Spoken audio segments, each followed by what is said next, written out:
රවුම් ලක්ෂ 6යි. ලක්ෂ 7ක් වගේ මැක්සිමම්. ලක්ෂ 6ටත් කාර් ගන්න පුළුවන්. පුළුවන් නේ? පුළුවන්. මේක මහරයි. තියෙනවා මෙන්න Toyota Aqua. මේ කීයද දෙන්නේ? සෝල් කාර් එකක්. මේක අපි ඉක්ුණුල තියෙන 9990. 9990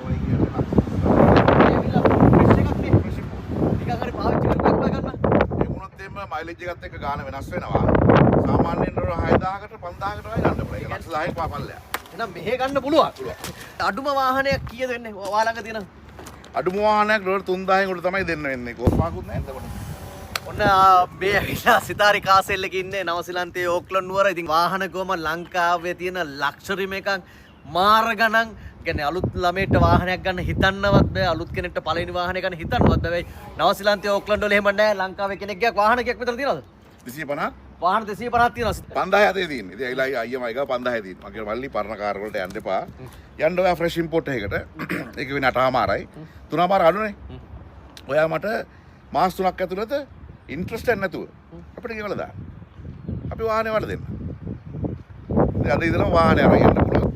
ලංකාවේ වාහන වල ගණන් ඇහුවම ඇත්තටම මොකද හිතෙන්නේ? ලංකාවේ හැටියට ඉතින් ගොඩක් ටැක්ස් ටික අහලා තියෙන්නේ.